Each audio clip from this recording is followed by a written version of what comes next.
मोदी जी, अब आप जो है सम्मानित प्रधानमंत्री हैं, आपके कहते हैं हम नमन भी करते हैं, सलाम भी करते हैं, लेकिन क्या है कि जब जो राष्ट्र जो होता है सब समानांतर होता है, इसलिए जो है वहाँ जो वक्र दृष्टि नेपाल में रख रही विकास उन्नति के लिए नेपाल के नेताओं को चाहिए आप अपने गुलाम बना करके नेपाली मातृभूमि को आप जो है चौतरफी घेराबंदी करके हस्तक्षेप करने जा रहे हैं।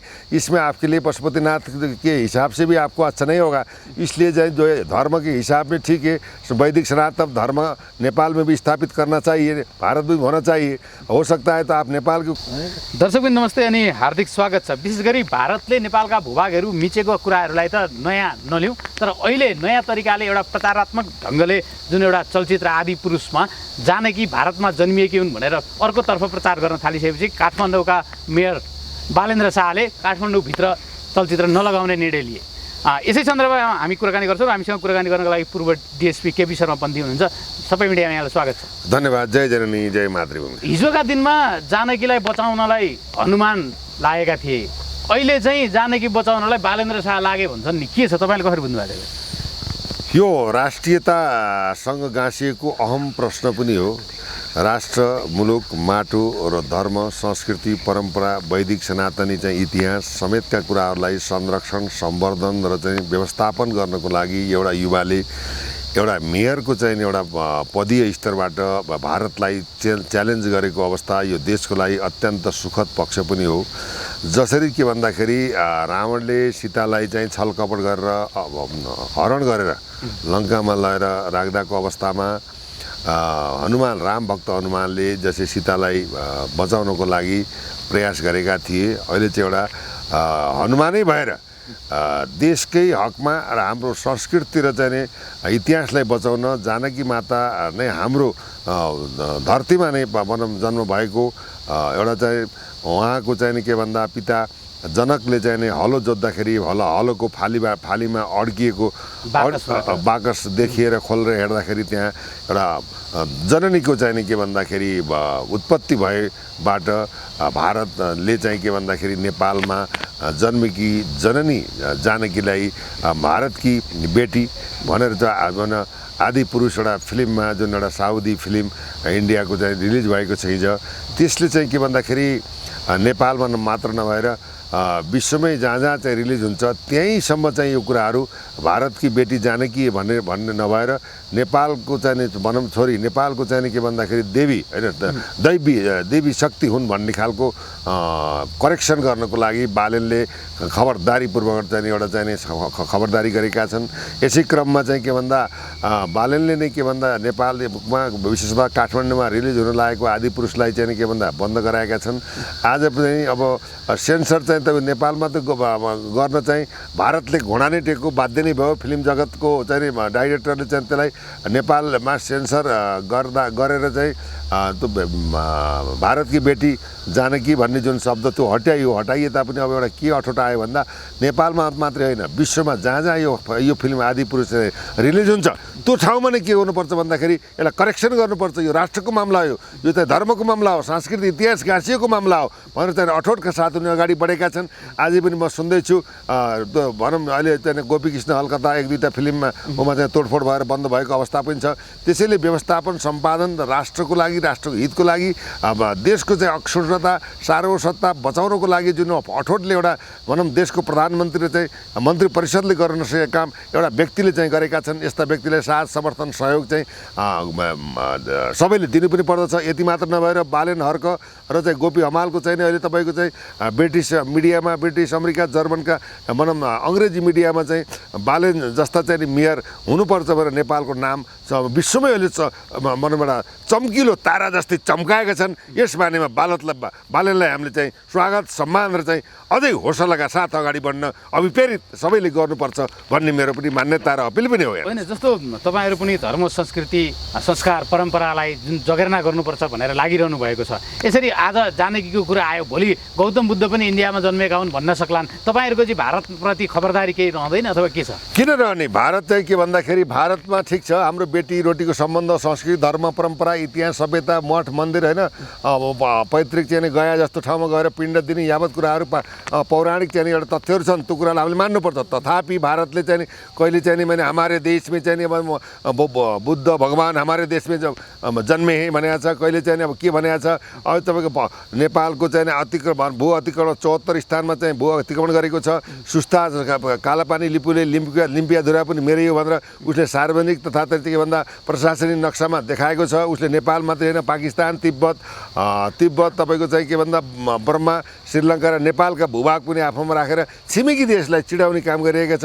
त्यतिले मात्रै नपुगेर देशको सम्मानित प्रधानमन्त्री भ्रमण जाँदाको चाहिँ एक दिन पहिला चाहिँ उसले के गरेको छ भन्दाखेरि राज्यसभामा नयाँ दिल्लीमा राज्यसभामा ग्रेटर अखण्ड भारत भनेर नेपालको चाहिँ तपाईँको चाहिँ तिलौराकोट, लुम्बिनी जस्ता भूभागहरू आफ्नो नक्सामा गावेको छ। र अहिले चाहिँ के त सांस्कृतिक नक्सा हो भनेर चाहिँ नौटङ्गी गरेर चाहिँ दुनियाँ भ्रमको जाल भूगोल सँगसँगै नि जुन किसिमले अहिले सांस्कृतिक सम्पदालाई जुन लक्षित गरेर अहिले जुन यो बनिरहेको छ, के छ प्रधानमन्त्री मोदीलाई के सन्देश छ? तपाईँहरूको खबरदारी केही छ?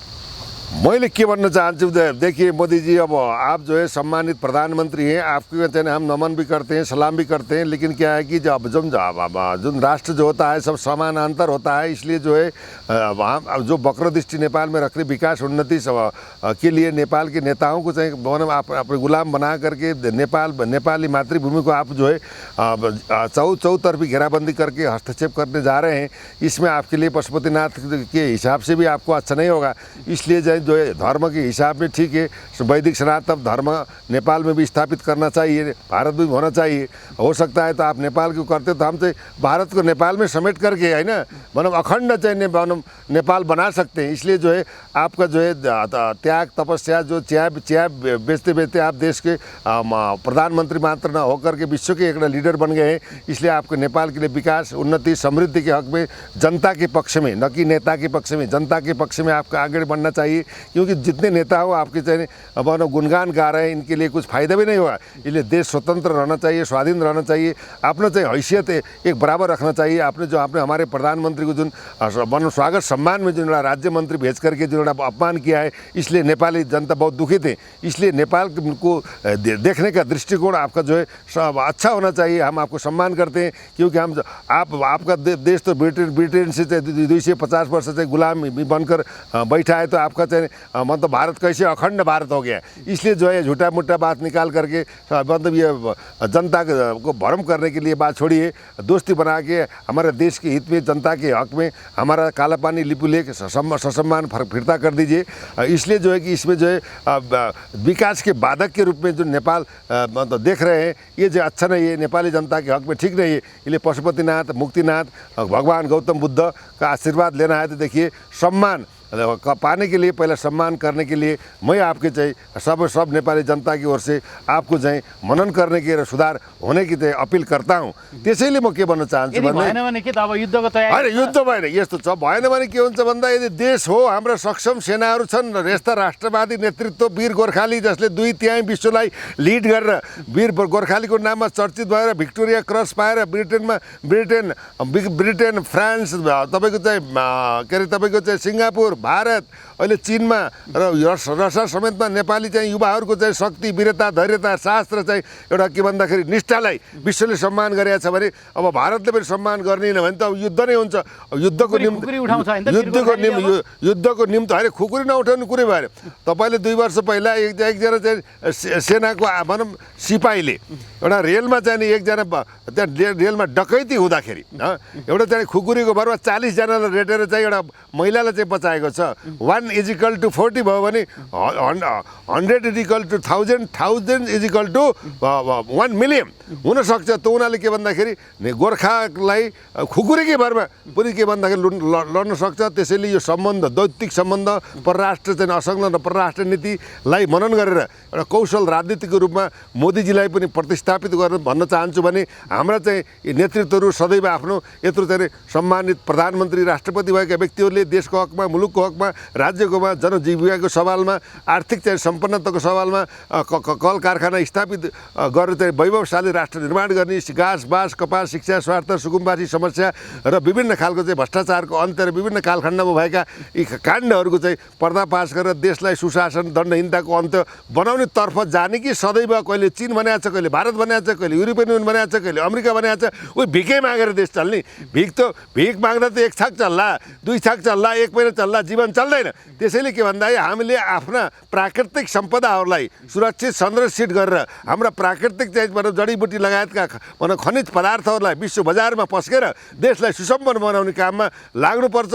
अहिलेको चाहिँ प्रधानमन्त्री र मन्त्रीमण्डललाई सरकारलाई म खबरदारी गर्न चाहन्छु, यो पाराले देश चल्दैन। होइन भने तपाईँहरूको आयु भनेको जम्मा 3 महिना छ, सुध्रनु भएन। 3 महिनामा सत्ता पात्र पद्धति र प्रणाली 200% चेन्ज हुन्छ। यो भविष्यवाणी सम्झनुहोस्, या चाहिँ के भन्दा खबरदारी सम्झनुहोस्, या चाहिँ के सही अब तितो हो तर सत्य हो र चाहिँ सत्य सुझाव सम्झनुहोस्। जस्तो हामीले हेर्दा नि बालेन शाहले जुन किसिमको कदम राख्छन्, जुन किसिमका तर्क राख्छन्, होइन, एउटा सिंहदरबारलाई डम्पिङ साइट बनाइदिए, नेताहरूलाई डम्पिङ साइटमा लगेर फ्याँक्नुपर्छ भन्ने अभिव्यक्तिहरू दिन्छन्, खरो रूपमा उत्रिन्छन्। त्यस्तै गरेर अर्कोतर्फ स्वतन्त्रबाटै हर्क साम्पाङले भनौँ न 98 दिनमा चाहिँ जुन धरानका जनताहरूलाई पानी ल्याए, होइन, आफ्नो एउटा भनौँ न खुसीको माहौलमा रोइरहेको दृश्य पनि सामाजिक सञ्जालमा सार्वजनिक भयो। तर केही समय पछाडि उनीमाथि फेरि मुद्दा दर्ता गरियो। अब हेर्नुहोस् है, उनले के भने त्यहाँनिर भने यो मुद्दा नहाल्नुहोस् हौ, बरु आउनु सिङ्गल हामी लडौँ भने चाहिँ के अब लडाइँ गर्नेतर्फ जाने हामी अथवा के हो? खास होइन, विकासको लागि लडाइँ हुनुपर्छ, विचारको लागि लडाइँ हुनुपर्छ, होइन, भनौँ एउटा चाहिँ कुनै उन्नति र प्रगतिको एउटा प्रतिस्पर्धा हुनुपर्छ। तर के भन्दाखेरि विध्वंसको लागि हगिन।